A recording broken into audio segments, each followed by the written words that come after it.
Osasun ohiturak aztertzeko metodo ezberdinak ditugu. Lehenik eta behin, helburua finkatuta eta populazioaren ezaugarriak kontutan hartuta metodo bat edo beste bat aukeratuko genuke.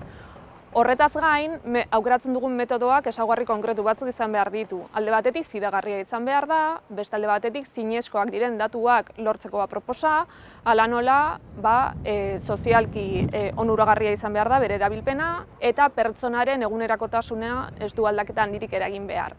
Guzti hau kontuan hartuta orokorrean, bi metodo motei buruz hitz egiten dugu. Alde batetik ditugu metodo objektiboak eta beste alde batetik ditugu metodo subjektiboak. Metodo objektiboak orokorrean gailuak erabiltzen ditugu datuak lortzeko eta hauetan kategoriak edo eta sailkapenak erabiltzen ditugu pertsonen ohiturak edo ezagutzeko. Hemen barruan sartuko lirateke adibidez ezagutzen dituzuen podometroak edo eta bihotz maiztasuna neurtzeko aparatuak. Beste alde batetik ditugu metodo subjektiboak eta hauetan gehien bat pertsonen pertzepzio, iritzi edo eta ikuspegiekin erlazionatutako beste alderdi batzuk neurtzeko erabiltzen ditugu. Hauetan sartzen dira inkestak edo eta ditugun diarioak edo eta taldeko eztabaidak. Osasun ohituren gomendioei buruz hitz egiten dugunean, orokorrean osasun erakundeek argitaratzen dituzten gomendioak kontuan hartzen ditugu eta hauek ikerketetan oinarrituta daude. Elikadurari dagokionez, gure dietaren energiaren aporte handiena karbohidratoak edo gluzidoen aldetik etorri beharko litzateke. Gutxi gorabehera 50% izan beharko litzateke. Gantzak aldiz 50%, balio altuko proteinak 15% eta azukreak 5 baino gutxiago eta 5 tartean. Ariketa fisikoari dagokionez, 2020 urtean Osasunaren Munduko Erakundeak azkeneko gomendio batzuk argitaratu ditu pandemia medio dela. Eta hauetan, gomendatzen dute helduetan, gutxi gorabehera, astean 2 ordu terdi, 5 ordu tartean ariketa fisiko ertaina eta kementzoa burutzea. Beste alde batetik, gazteen kasuan aldiz, egunero gomendatzen da ariketa fisikoa egitea, gutxi gorabehera ordu bete, eta beti aisialdia, jolasa eta gustukoa dutena gomendatzen da, ezta? Aldi berean, malgutasuna, indarra eta hezurren osasuna lantzeko baita ere ariketak gomendatzen dira.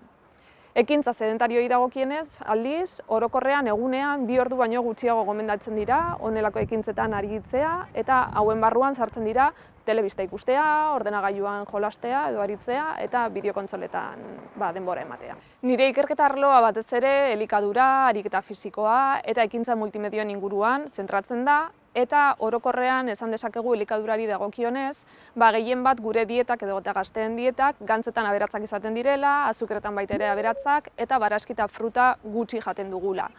Era berean, adibidez, ariketa fisikoari dagokionez, orokorrean gazteen gehiengoak ez du osasun erakundeek proposatzen dituzten gomendioak betetzen, eta ekintza sedentarioi dagokienez, baita ere, ikusten dugu azkeneko urteetan, hauetan gazteek ematen duten denbora gero eta handiagoa dela.